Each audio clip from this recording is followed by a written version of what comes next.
Welcome back, Marvels. How are you doing?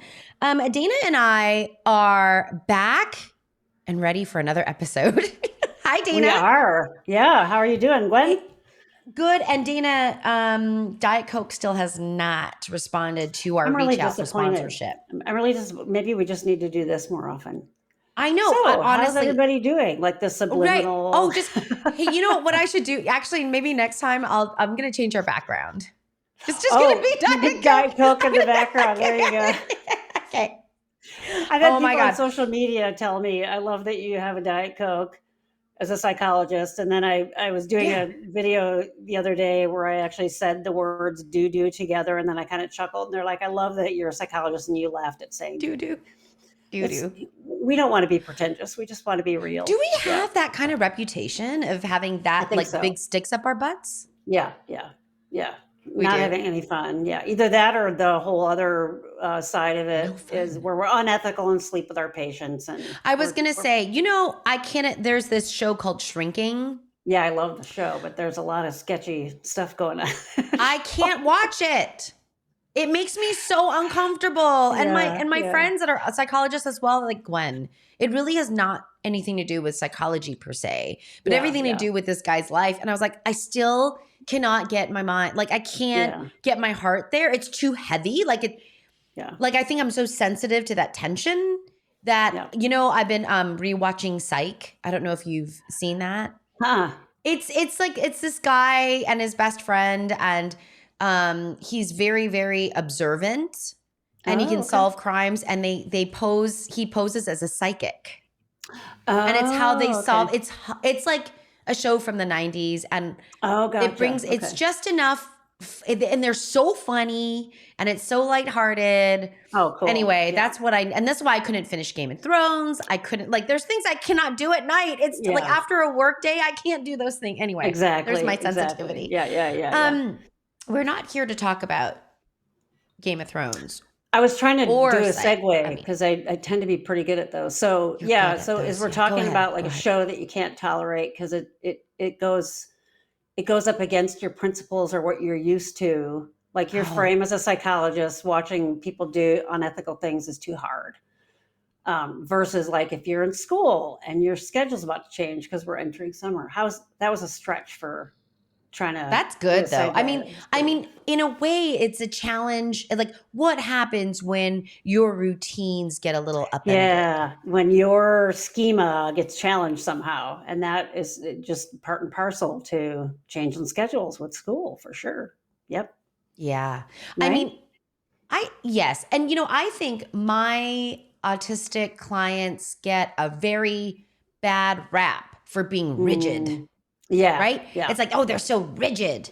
And I was like, listen, if you have the level of executive functioning challenges they do, the rigidity is a compensation because they want to do good. Right. Like if we could reframe it that way, right? That's totally. They're like, oh, and it's like I don't know about you, Dana, but there's this little outdoor shopping area close to where I live, and I always have to park in the same area on the same floor in the in the parking lot. Yeah. It doesn't matter if the 3 floors underneath it are completely empty. Okay. I gotta go park there. Exactly. Because I actually don't want to spend any mental energy on it. It's why my wardrobe is also very basic. I don't have a lot of decisions to make. Yep. There's I was talking about this on social media the other day about things that I can tune into the background now because they're there every day, and others might call it rigid, and it isn't rigid. It's that compensatory thing for executive functioning. I ask folks who are neurotypical, can you think of when you've had to move? And then that first night, you don't know where anything is. That's what it's like. If you travel and the first night you get to the hotel where you literally don't have that muscle memory for where the toothbrush is and where to plug your phone in, and it discombobulates you, it takes extra load. that's what it's like every day to have executive functioning issues.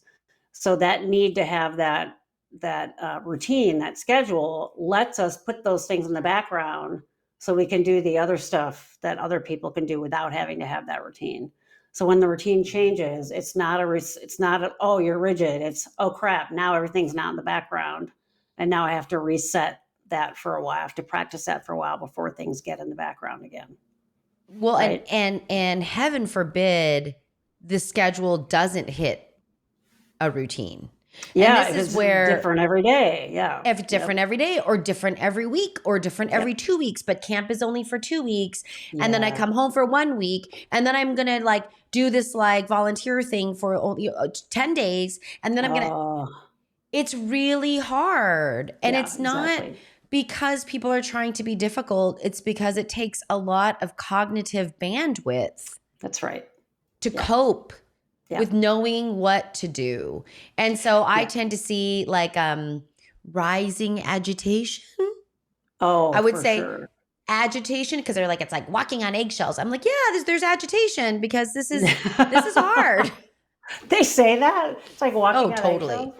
I hear that a lot from families. It's like walking on eggshells. Like you never know when something it's going to, and I was like, well, let's kind of understand why that's happening. But, you know, I think the other piece too is like humans are habit creatures, routine-based creatures. We are. That's why we've dominated the earth, why we've made it to the top of the chain. Yeah, yeah. Like, so just basic so I don't know why we this is just like the volume is turned up a little bit, but it's not so categorical of yes and no. Like, you know, but I really see this as one commonality that I see, and I don't always see commonalities in my clients, but routine and predictability about my day and the way my day goes, my week goes is critical knowledge. Yeah. I can't remember if I've talked about it in here. Again, in hindsight, there's so many insights. If you're diagnosed later, you're like, oh, that was it. Back in the 80s, when I was in my 20s and had no money at all, the vacations I'd go on with my mom, because she'd pay for everything. It's great. So she'd see things like me eating breakfast. And so I used to love shredded wheat then, and I would eat it the same way every day. And then she's like, I can't swear because you're going to have to beep it off, but bleep, bleep, bleep, bleep. You know, what is wrong with you? You eat the same cereal every day, the same way. And I just remember feeling really shamed at the time, because I'm like, is something wrong with me? And now, in hindsight, that was routine, especially on vacation, like when all those other things are up in the air. I had no idea what we were doing any given day. Those were actually really important. I needed to have those things, right? Yep. My wife and I, when we travel now, I always work out every morning. I ride my bike. It's one of the first things we look at if we are going to travel together is, do they have a gym, and do they have a bike I can ride in the gym? And it doesn't matter how early I have to get up. I'm going to do that before we do anything else. Because for me, I know it's so core to me, not only routine, but feeling good and everything else. I have to have that, right? It's not rigidity. It's knowing what I need to have that stable base underneath. So if we're going to do something like a different place every day, I have that at least there, right? Oh, yeah. I hate it when I hear people say, no, it's good for them to get rid of the rigidity. For your average person, maybe, but not for a neurodivergent person. Or especially an autistic person. ADHD folks kind of want routine, but they don't. They're fighting this inner battle constantly. Yes. But for autistic folks, we need it, right? So if there are things that you can do, like, your kid's going to go to camp, is there a way to ensure that they have the certain foods that they're going to have, or let them have a say in what they're packing, so they have those things with them, you know? Let them literally, I travel everywhere with a backpack. I don't have a purse because I can have all the stuff I want to have with me. I can literally, we were talking about driving, I can reach into my backpack when I'm driving and know exactly where something is based on the feel of the pocket. Yep. That's what we need, right? And so let your kids and your teenagers have those things, and then they won't walk on eggshells. Our brains are literally wired differently. So you're asking, get them over the rigidity. No, it'd be like saying to a diabetic, just think your way through insulin. Come on, you're not trying hard enough.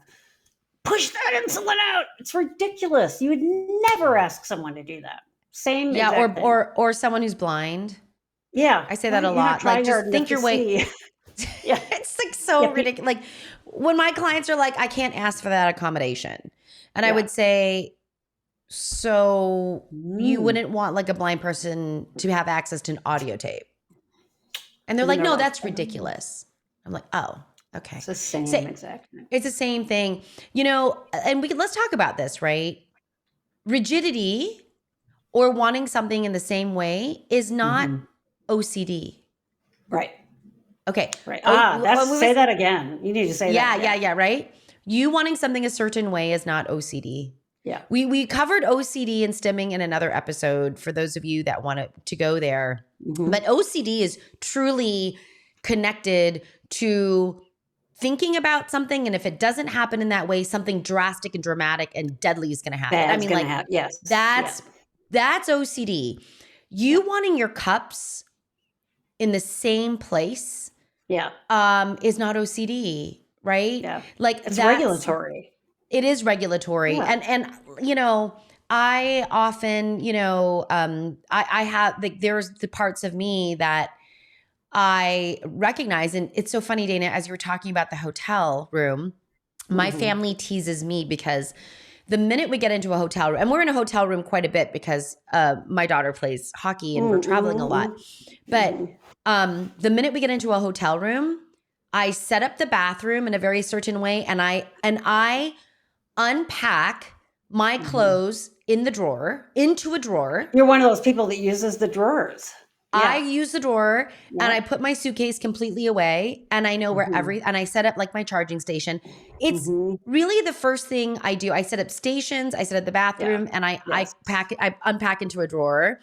And my family thinks it's ridiculous, but it allows me to just cope with that new environment for that moment. Because I don't want to use my bandwidth on other things. I don't want to actually make decisions. Like, I get decision fatigue pretty easily. And so, deciding where to go on vacation, it's like, oh, I love going, I love traveling, but I have a hard time with that because I get overwhelmed by, all of those decisions, Yeah, exactly. Yep. I love that. I mean, that's that same sort of thing. It's like the stations, even using that, because I do the same thing. I set up my toiletries and I hang my stuff up, but it's the same version of what you're doing. Figure out where we're going to have the charging stuff now, right? All those sorts of things are just ways to be able to tune those things out so that you can't tend to other things, right? Yes. I saw this thing, and I have to do a little bit more research on it because I don't always want to assume something I've seen is absolutely 100% true. But I saw something that was from a viable source where they were showing you can actually see. They can put neurons in like a petri dish, and then they can put other neurons nearby, and they can see them reaching out to connect with other neurons. And they've been showing that autistic brains reach out and make way more neural connections for a learning pathway than neurotypicals do. It's one of the reasons we get overloaded with something. So if you have one neural pathway, like, oh, this leads to that. I have that pathway, but then I have 6 other ones. So when I get that memory, it's like, all the stuff bubbles up. And it's like, that's overwhelming, right? I think that does contribute to that executive functioning. So if I have that one where I know where all my toiletries are in the same place in the bathroom, I'm going to be able to handle that barrage of overwhelm when I'm hit with something unexpected. I mean, it's literally, we can see it, how it's happening in the brain, right? And let's be clear. I mean, in psychology, one of the first things when you get into a psychology program, they start from the beginning. It's like in the year 2032 BC. No, they always start with like the philosophers, right? I think, therefore I am. You learn all this history, and then you get to learn all the shaded history of like when they were doing lobectomies on people and or eugenics. Eugenics, it's not that wasn't that long ago. So there are things that even now that I learned 25 years ago in my grad program that aren't true now.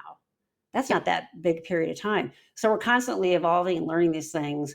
And, you wouldn't, someone who is sick, you wouldn't say, oh, well, let's puncture a hole in her vein and do bloodletting, which was common practice once upon a time. Now we would know, well, let's do these tests and see what's going on. So it seems like we're saying we have different brains, we have different brains. There is research that's showing this. This is not just us saying, oh, well, you think differently. No, there's physical evidence of brains being wired differently. And I really want to drive that point home for folks, because if you start to see it that way, maybe you can let go of that rigidity myth or that stubborn myth or the meltdown myth or whatever it is, and be like, oh, your brain's working differently than mine. Yeah, that neurological variability is expected. Yes, exactly. It is expected. And I think it's also the human condition to find where you fit the best. Right? Like, how do you, like, whether that's a job or a relationship, or a school program or whatever it is, there's a reason why, by the way, we've got like an 85% under or unemployment rate in autistic adults. Right? It's the neuromajority, the world out there is really tough to kind of function within, because the weaknesses or the challenges are highlighted, versus how do we really put this person into this place where their strengths and their talents are really, really, really treasured, and the weaknesses don't really matter, because they can do X, Y, and Z to compensate for those. It's like not a big deal. It's hard. Well, look at tech. I mean, the stereotype is actually true. There's a higher number of us working in tech. Why is that? You could say, oh, well, we gravitate towards technical things. Okay, sure, but in terms of employment, those jobs are more flexible. They understand that that's how a lot of people are. So that workspace has done just what you're saying. How can we accommodate you? How can we work with you to get this product that we're looking at, because we can't find it in these folks over here? You have it, so how do we get you comfortable, right? But the vast majority of workplaces don't do that. And I think that really inflates that unemployment rate. There probably are a lot more people that could be employed than there are now if those settings modified themselves. Sure. Yeah. And there are companies out there that are really trying to make a difference from the DEI standpoint, where like DEI is not just about a race, gender, sex. It's not just about that. It's also about neurological differences. That, I think that's really, there's, it's better. It's not great, but it's better. It's getting there, but like routines, that's not a bad word, you guys, like routines and habits. Now let's say, and Dana, you and I can do an episode on this, food. Because inevitably, whenever we talk about rigidity, you just brought up, I gave an example. Your Quaker oats. Which, by the way, when I'm trying to set up an adult for independence, when they like to eat the same thing every day, it makes me so excited, because the grocery list and helping them know how to feed themselves becomes very easy. Exactly. And I say to people, like, why do you have a problem with this? I mean, it's balanced. Even if it's not, Dana. Oh, okay. We take a multivitamin. Well, right. Yeah. And we move on with life. Like, let's stop this. Okay. Anyway, you and I can talk about this. Yeah. We need to do one on that. We need to do a food episode. I think we need to do a food episode, Dana. Yeah. But routines, everyone has a degree of routines. And I think if you're listening to this and you're in the neuromajority, I just want to encourage you to think about your own routines that you might not even realize you have, all the way down to what pant leg you put on first, how you brush your teeth, those things, the brain wants to habituate so that it leaves space for thinking. Yes, exactly. That's not doing the mundane. That's not what our brain is really meant for, So really just kind of challenge yourselves. Let's not make a routine the nasty R word of rigidity or whatever. Yeah, let's not do that. Let's not do that. Yeah. Obviously, you guys know what's pathological. Right. Dana and I are not saying that a routine of smoking 10 packs of cigarettes a day and going to bed with fentanyl at night is an acceptable routine. Duh. right? Yeah. Like, because we know that you guys have common sense. That's not going to end so well. yeah, that's not, we get that. But what I eat for breakfast in the morning and what I might need to know in my day so that I can get through it, that's not unreasonable. That's right. Exactly. That's not unreasonable. Okay. All right, you guys. We're open. Give us some feedback. Give us some ideas. We love interacting with you, so don't be shy. Yes, absolutely. All right. Bye, everyone. See you in the next episode. Bye.